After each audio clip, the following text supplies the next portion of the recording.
दोस्तों, कल जो प्रश्न आपसे पूछा गया था वह था भगत सिंह को फांसी कब दी गई। इसका उत्तर होगा 23 मार्च 1931।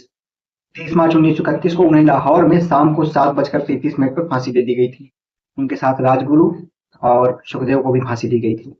तो दोस्तों, स्वागत है आपका मेरे यूट्यूब चैनल पर। हम लोग यूपीएसआई, कांस्टेबल और लेखपाल होमगार्ड भर्ती परीक्षा के लिए इतिहास के उन प्रश्नों की एक श्रृंखला तैयार कर रहे हैं जो पिछले परीक्षाओं में पूछे गए हैं। तो समय न गवाते हम लोग शुरू करते हैं। प्रश्न है प्रश्न है बंगाल में स्थायी बंदोबस्त किसने लागू किया था। इसका उत्तर होगा लॉर्ड कॉर्नवालिस। कॉर्नवालिस ने बंगाल में स्थायी बंदोबस्त लागू किया था। तो अगला प्रश्न है अंग्रेजों ने अपनी पहली स्थायी फैक्ट्री कहां पर खोली थी। इसका उत्तर होगा सूरत। सर विलियम हॉकिंस जो था वो 1608 में मुगल दरबार में पहुंचा था और 1611 तक रहा, लेकिन उसे सफलता नहीं मिली। मुगल बादशाह जहांगीर ने 1613 में अंग्रेजों को सूरत में एक फैक्ट्री खोलने की अनुमति प्रदान की। अगला प्रश्न है जाटों का प्लूटो किसे कहा जाता है। इसका उत्तर होगा सूरजमल को।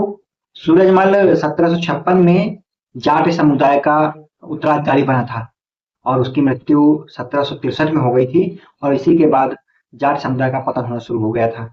गोलकुंडा साम्राज्य की नींव किस हिंदू राजवंश के खंडहरों में पड़ी थी। इसका उत्तर होगा वारंगल के काकतीय वंश। दोस्तों, प्रश्न है भारत का प्रथम वायसराय कौन था।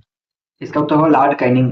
1858 के भारत सरकार अधिनियम के तहत भारत के गवर्नर जनरल को भारत का वायसराय कहा जाने लगा और इसी के द्वारा भारत में ईस्ट इंडिया कंपनी के शासन की जगह ब्रिटिश क्राउन के अंतर्गत भारत का शासन किया जाने लगा और भारत का अंतिम गवर्नर जनरल भी लॉर्ड कैनिंग ही था और 1857 के स्वतंत्रता संग्राम के दौरान गवर्नर जनरल भारत का जो था वो लॉर्ड कैनिंग ही था। दोस्तों, प्रश्न है किस वायसराय ने कांग्रेस को प्रतिबंधित कर दिया था। इसका उत्तर होगा लॉर्ड विलिंगडन। द्वितीय गोलमेज सम्मेलन की असफलता के बाद गांधी जी लॉर्ड विलिंगडन से मिलना चाहते थे, लेकिन उसने मिलने से इनकार कर दिया था। इसलिए गांधी जी ने सविनय अवज्ञा आंदोलन जनवरी 1932 शुरू किया। इसी दौरान अड़ी चोटी के नेताओं को गिरफ्तार कर लिया गया था और कांग्रेस को प्रतिबंधित कर दिया गया था। तो अगला प्रश्न है साइमन कमीशन में कितने भारतीय थे। इसका उत्तर है एक भी नहीं। 1919 का जो मॉन्टेग्यू चेम्स फोर्ड सुधार या भारत सरकार अधिनियम था उसमें प्रावधान किया गया था कि प्रत्येक 10 वर्ष में एक आयोग का गठन किया जाएगा जो यह देखेगा कि 1919 के अधिनियम से क्या सुधार हुए हैं क्या नहीं। लेकिन भारत में विरोध बढ़ रहा था और अपनी असफलताओं को छुपाने के लिए अंग्रेज सरकार ने 8 नवंबर 1927 अर्थात 2 वर्ष पहले ही एक आयोग का गठन कर दिया जिसके अध्यक्ष सर जॉन साइमन थे। इसे व्हाइट आयोग कहा गया है अर्थात श्वेत आयोग, क्योंकि इसमें एक भारतीय नहीं था और इसी वजह से इस आयोग का जबरदस्त विरोध किया गया और विरोध के चलते 1928 में लाठीचार्ज किया गया जिसमें शेर पंजाब लाला लाजपत राय को गंभीर चोटें आई और उनकी मृत्यु हो गई थी। दोस्तों, अगला प्रश्न है देश की स्वतंत्रता के समय कांग्रेस के अध्यक्ष कौन थे। इसका उत्तर होगा जेडी कृपलानी। भारत 15 अगस्त 1947 को स्वतंत्र हुआ था और इसके पूर्व भारत के 2 टुकड़े किए जा चुके थे। 14 अगस्त 1947 को पाकिस्तान बन गया था और उस समय कांग्रेस के अध्यक्ष जेडी कृपलानी थे। दोस्तों, प्रश्न है पुरंदर की संधि शिवाजी के साथ किसने की थी। इसका उत्तर होगा सवाई मिर्जा जय सिंह। यह औरंगजेब का दलाल था और इसने शिवाजी के साथ गद्दारी की। इसने शिवाजी को आश्वासन दिया था कि मुगल दरबार में उचित सम्मान दिलाया जाएगा, लेकिन वो ऐसा नहीं कर सका और शिवाजी को गिरफ्तार करा दिया था। यह संधि 1665 में हुई थी और इस संधि के अनुसार शिवाजी को अपने 3/4 किले मुगलों को देने पड़े थे। दोस्तों, अगला प्रश्न है देसी समाचार पत्र अधिनियम अर्थात वर्नाकुलर प्रेस एक्ट कब पारित किया गया था। इसका उत्तर होगा 1878। इस समय लॉर्ड लिटन भारत के वायसराय थे, जबकि जब ये समाप्त किया गया 1882 में तो उस समय भारत के वायसराय लॉर्ड रिपन थे। प्रथम आंग्ल बर्मा युद्ध कब हुआ था। इसका उत्तर होगा 1824 से 1826। इसमें बर्मा की पराजय हुई थी। अंग्रेजों ने अपनी सेना 2 तरह से भेजी थी, एक स्थल मार्ग से दूसरी जल मार्ग से और नेतृत्व कैंपबेल ने किया था। बर्मा की पराजय के बाद उन्होंने 24 फरवरी 1826 को यानडब्बू की संधि की थी। प्रश्न है भारत के किस गवर्नर जनरल को समाचार पत्रों का मुक्तिदाता कहा जाता है। इसका उत्तर होगा चार्ल्स मेटकॉफ को। ये 1835-36 में भारत के गवर्नर जनरल थे। प्रश्न है प्रथम दिल्ली दरबार का आयोजन कब किया गया था।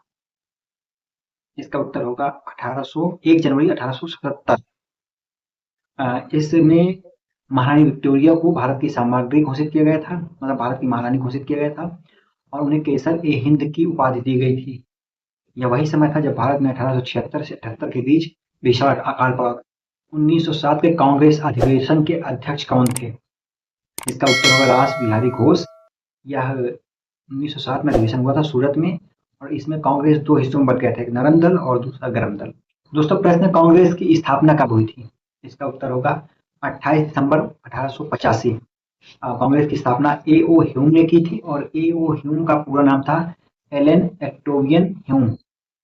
कांग्रेस की स्थापना बम्बई के तेजपाल गोकुलदास संस्कृत विद्यालय में हुई थी, और कांग्रेस के प्रारंभिक सदस्यों में 72 सदस्य शामिल हुए थे। अधिवेशन हुआ था वह भी 1985 में बम्बई में ही हुआ था, और इसके अध्यक्ष व्योमेश चंद्र बनर्जी थे। और इस अधिवेशन में सिविल आईसीएस की जो परीक्षाएं हुआ करती थी उन्हें भारत में ही आयोजित कराने की मांग की गई थी। अगला प्रश्न है, 1916 के कांग्रेस अधिवेशन की अध्यक्षता किसने की थी? उत्तर है अंबिका चरण मजूमदार। यह अधिवेशन उत्तर प्रदेश की राजधानी लखनऊ में हुआ था, और इसमें दो महत्वपूर्ण कार्य हुए थे। पहला तो जो कांग्रेस का 1907 में बंटवारा हुआ था, मतलब गरम दल और नरम दल बने थे, वो मिलकर एक हो गए। और जो दूसरा मुख्य काम था वह यह कि कांग्रेस और मुस्लिम लीग के बीच लखनऊ समझौता हुआ था। हालांकि इसके बाद जो अधिनियम आया था 1919 का अधिनियम, या जिसे कहते हैं मॉन्टेग्यू चेम्सफोर्ड सुधार अधिनियम, उसमें मुसलमानों को इतनी रियायतें दी गई थी कि मुस्लिम लीग ने इस समझौते को मानने से मना कर दिया था। कृपया मेरे चैनल को सब्सक्राइब कर लें और बेल आइकन दबा लें। हड़प्पा कालीन लोथल नगर किस नदी के किनारे था? उत्तर है भोगवा नदी, और लोथल की खोज रंगनाथ राव ने 1955 में की थी। यह गुजरात के अहमदाबाद जिले में पड़ता है। तो यह प्रश्न हिंदू रीति रिवाज से जुड़ा हुआ है। 15वां संस्कार कौन सा था? इसका उत्तर होगा विवाह। 15वां संस्कार विवाह था, जबकि अंतिम संस्कार अंत्येष्टि था। दोस्तों, अगला प्रश्न है, मोहम्मद बिन कासिम ने भारत पर हमला कब किया था? इसका उत्तर होगा 712 ईस्वी में। मोहम्मद बिन कासिम ने हज्जाज के कहने पर, जो खलीफा के पूर्वी प्रांत का गवर्नर था, के कहने पर भारत पर हमला किया था, और इसे हमला करने की अनुमति 711 में मिल गई थी। इसलिए कुछ किताबों में 711 लिखा मिलता है, लेकिन वास्तव में उसने भारत पर हमला 712 में किया था, और उसने सिंध के राजा ताहिर पर हमला किया था, जो कि हिंदू शाही शासक था, और उसके अंदर उसने देवल ब्राह्मणवाद को भी नष्ट किया था। दोस्तों, प्रश्न है, विजयनगर साम्राज्य की स्थापना किसने की थी? और इसका उत्तर है हरिहर और बुक्का ने। इन्होंने 1336 ईस्वी में विजयनगर साम्राज्य की स्थापना की थी, और संगम वंश की नींव डाली थी। संगम वंश का शासन 1336 से 1485 तक था, और जब विजयनगर साम्राज्य की स्थापना हुई, या विजयनगर की स्थापना हुई, तब मोहम्मद बिन तुगलक का शासन था। दोस्तों, अगला प्रश्न है, चंदेरी का युद्ध कब हुआ था? इसका उत्तर है 29 जनवरी 1528। इसमें बाबर और मेदिनी राय आमने सामने थे, और इसमें इस युद्ध में, चंदेरी के युद्ध में, बाबर विजय हुआ था, जबकि मेदिनी राय पराजित हुआ था। बाबर का यह भारत में तीसरा युद्ध था। उसका पहला युद्ध 1526 में पानीपत का प्रथम युद्ध था। दूसरा खानवा का युद्ध था, जो कि 1527 में था। फिर चंदेरी का युद्ध 1528 में था, और अंतिम युद्ध घाघरा का युद्ध था, जो कि 1529 में था। भारत में यूरोपीय शक्तियों के आगमन का क्रम क्या है? इसका उत्तर होगा पुर्तगाल, डच, इंग्लैंड और फ्रांस। फ्रांस के लोग सबसे बाद में आए। सबसे पहले वास्को डी गामा ने 1498 में भारत के समुद्री मार्ग की खोज की थी, और वो कालीकट पहुंचा था। इसके बाद उसके पुर्तगाल की कंपनी आई, फिर डच की आई, फिर ईस्ट इंडिया कंपनी आई, उसके बाद फ्रेंच ईस्ट इंडिया कंपनी आई। दोस्तों, यह प्रश्न महत्वपूर्ण है, और इसे मैं जानकारियों से भर देता हूँ। प्रश्न है, अकबर की मृत्यु कब हुई थी? इसका उत्तर होगा 16 अक्टूबर 1605। अकबर की मृत्यु हुई थी, और इसे आगरा के निकट सिकंदरा में दफनाया गया था। दोस्तों, ये अकबर वही है जिसने जिसने 1562 में दास प्रथा का अंत किया था। ये अकबर वही है जिसने 1563 में तीर्थ यात्रा कर को समाप्त किया था, और अकबर ये वही है जिसने 1564 में जजिया कर को समाप्त किया था, और ये अकबर वही है जिसने 1582 में दीन ए इलाही की स्थापना की थी। दोस्तों, प्रश्न है, ब्रह्म समाज की स्थापना कब हुई थी? उत्तर है ब्रह्म समाज की स्थापना 1528 में हुई थी, और इसकी स्थापना कलकत्ता में हुई थी। और ब्रह्म समाज की स्थापना राजा राम मोहन राय ने की थी, तथा ब्रह्म समाज की स्थापना का उद्देश्य हिंदू धर्म की कुरीतियों को दूर करना, एकेश्वरवाद को बढ़ावा देना था। और शुरू में इसका नाम ब्रह्म सभा था, बाद में नाम बदल करके इसका ब्रह्म समाज कर दिया। दोस्तों अगला प्रश्न है, खिलजी वंश की स्थापना किसने की थी? इसका उत्तर है जलालुद्दीन खिलजी। जलालुद्दीन खिलजी ने 13 जून 1290 ईस्वी में गुलाम वंश को समाप्त करके खिलजी वंश की स्थापना की थी और इसने अपनी राजधानी किलोखरी को बनाया था तथा 1296 में इसके भतीजे एवं दामाद अलाउद्दीन खिलजी ने इसकी हत्या कर दी थी और उसके बाद वह दिल्ली सल्तनत का सुल्तान बना था। गुलाम वंश को जलालुद्दीन खिलजी ने ही समाप्त किया था। दोस्तों अगला प्रश्न है, बहमनी साम्राज्य की स्थापना किसने की थी? इसका उत्तर है अलाउद्दीन बहमन शाह ने 1347 में बहमनी साम्राज्य की स्थापना की थी। इस समय दिल्ली सल्तनत का सुल्तान मोहम्मद बिन तुगलक था और बहमन शाह ने अपनी राजधानी गुलबर्गा को बनाया और उसका नाम बदल करके अहसनाबाद रख दिया था। दोस्तों अगला प्रश्न है, औरंगजेब ने जजिया कर कब लगाया था? इसका उत्तर होगा 1679 ईस्वी। क्योंकि 1564 में अकबर ने जजिया कर को समाप्त कर दिया था, तो अभी तक जजिया कर नहीं था इसके बाद, लेकिन 1679 में औरंगजेब ने पुनः जजिया कर लगाकर अपने दरबार के मौलवियों को खुश करने का प्रयास किया था और 1707 में औरंगजेब की मृत्यु हो गई थी। दोस्तों अगला प्रश्न है, कांग्रेस के कानपुर अधिवेशन की अध्यक्षता किसने की थी? इसका उत्तर होगा श्रीमती सरोजिनी नायडू। श्रीमती सरोजिनी नायडू ने कांग्रेस के कानपुर अधिवेशन की अध्यक्षता की थी। यह अधिवेशन 1925 में हुआ था और इस समय देश में क्रांतिकारी गतिविधियां जोरों पर थी, खास तौर पे कानपुर के क्षेत्र में, क्योंकि इस समय कानपुर में हिंदुस्तान रिपब्लिकन एसोसिएशन जैसे संगठन काम कर रहे थे। दोस्तों अगला प्रश्न है, कुव्वत उल इस्लाम मस्जिद का निर्माण किसने किया था? इसका उत्तर होगा कुतुबुद्दीन ऐबक। कुतुबुद्दीन ऐबक ने कुव्वत उल इस्लाम मस्जिद का निर्माण कराया था। इस कुतुबुद्दीन ऐबक के बारे में अधिक जानने के लिए आप मेरी टाइमलाइन पर जाकर मेरे लॉन्ग वीडियो पर एक पूरा वीडियो देख सकते हैं, जिसमें मैंने कुतुबुद्दीन ऐबक के बारे में डिटेल से चर्चा की है। दोस्तों अगला प्रश्न है, चौरी चौरा कांड कब हुआ था? इसका उत्तर है 5 फरवरी 1922। असहयोग आंदोलन के दौरान जब देश में अंग्रेजी हुकूमत का विरोध चरम पर था, तब गोरखपुर जिले के चौरी चौरा में गुस्साई भीड़ ने थाने में आग लगा दी थी, जिसमें कुछ पुलिसकर्मी मारे गए थे और इसके बाद महात्मा गांधी ने असहयोग आंदोलन वापस ले लिया था, जिसकी वजह से उनका बहुत विरोध किया गया था। लेकिन उनका ये फैसला सही था, क्योंकि आप सोचिए जलियांवाला बाग हत्याकांड से पहले केवल एक अंग्रेज अधिकारी मारा गया था और उन्होंने 379 भारतीयों को गोली मरवा दी थी। इस समय तो लगभग दोस्तों अगला प्रश्न है, पूना पैक्ट कब हुआ था? दोस्तों अगला प्रश्न है, पूना पैक्ट किसके बीच हुआ था? इसका उत्तर है महात्मा गांधी और बाबा साहब भीमराव अम्बेडकर। दरअसल उस समय ब्रिटिश सरकार सांप्रदायिक पंचायत नाम की योजना लाई थी, जिसमें दलितों के लिए 71 सीटें ऐसी निश्चित की गई थी जहां दलितों के प्रतिनिधि अलग होंगे। लेकिन महात्मा गांधी को डर था कि कहीं ऐसा करने से हिंदू धर्म में बंटवारा न हो जाए या हिंदू धर्म टूट न जाए, इसलिए उन्होंने भूख हड़ताल कर दी थी और उनका भूख हड़ताल तोड़ने के लिए या उन्हें मनाने के लिए बाबा साहब भीमराव अम्बेडकर उनके साथ पूना पैक्ट करने के लिए तैयार हो गए।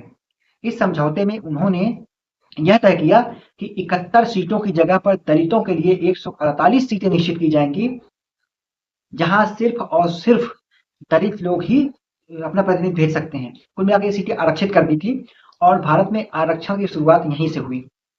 कालांतर में महात्मा गांधी की हत्या के पीछे की एक वजह यह भी बना, क्योंकि मैंने एक पुस्तक पढ़ी है अशोक कुमार पांडे की थी, उसने गांधी को क्यों मारा, तो उसमें ऐसा बताया गया है कि महात्मा गांधी हत्या पीछे यह समझौता भी एक कारण था, क्योंकि कुछ लोगों को पसंद नहीं था कि दलित लोग भी उनकी बराबरी पर विधानसभा में बैठे, अन्यथा वो महात्मा गांधी की हत्या 1932 के बाद ही क्यों करते। महात्मा गांधी पे पहला हमला 1934 में किया गया था। दोस्तों अगला प्रश्न है, आजाद हिंद फौज का गठन कब हुआ था? इसका उत्तर है आजाद हिंद फौज का गठन 1 सितंबर 1942 को कैप्टन मोहन सिंह ने किया था। गलत हो गया क्या? अरे नहीं भाई, आजाद हिंद फौज का गठन 1942 में ही हुआ था 1 सितंबर को, और इसका गठन कैप्टन मोहन सिंह ने ही किया था। नेताजी सुभाष चंद्र बोस 1943 में इस सेना का पुनर्गठन किए थे और उन्हें आजाद हिंद लीग की जो आजाद हिंद लीग थी उसकी बागडोर 1943 में दी गई थी। दोस्तों प्रश्न है, भारतीय रिजर्व बैंक की स्थापना कब की गई थी? इसका उत्तर होगा 1 अप्रैल 1935 और इसका मुख्यालय बंबई में था। आपको यह बता दूं 1935 में भारत सरकार अधिनियम आया था, उसके तहत बहुत से सुधार कार्य हुए थे, जैसे कि सुधार क्या, देश का नाश कर दिया था, म्यांमार को भारत से अलग कर दिया, अफगानिस्तान को भारत से अलग कर दिया और कहते थे हम देश के लिए संविधान बना रहे हैं। दोस्तों अगला प्रश्न है, अखिल भारतीय किसान सभा का गठन कब हुआ था? इसका उत्तर होगा 11 अप्रैल 1936। इसके पहले अध्यक्ष स्वामी सहजानंद सरस्वती थे और इसकी स्थापना लखनऊ में हुई थी। लखनऊ उत्तर प्रदेश की राजधानी है, ये बात आपको पता है। और लखनऊ में ही हम लोगों का जेल ट्रेनिंग सेंटर है, जिसे SJTI कहते हैं, संपूर्णानंद जेल ट्रेनिंग सेंटर। दोस्तों आज का यह अंतिम प्रश्न है, कानपुर में 1857 के स्वतंत्रता संग्राम का नेतृत्व किसने किया था? उत्तर है नाना साहब और तात्या टोपे। और जानकारी के लिए बता दूं कि 5 जून 1857 को कानपुर में विद्रोह किया गया था और इस विद्रोह को कॉलिन कैंपबेल ने दिसंबर 1857 में कुचल दिया था। ये रहा आज का प्रश्न आपके लिए। प्रश्न है, चंद्रशेखर आजाद कहां पर शहीद हुए थे? जय हिंद, जय भारत। मेरे चैनल को सब्सक्राइब करना ना भूलें।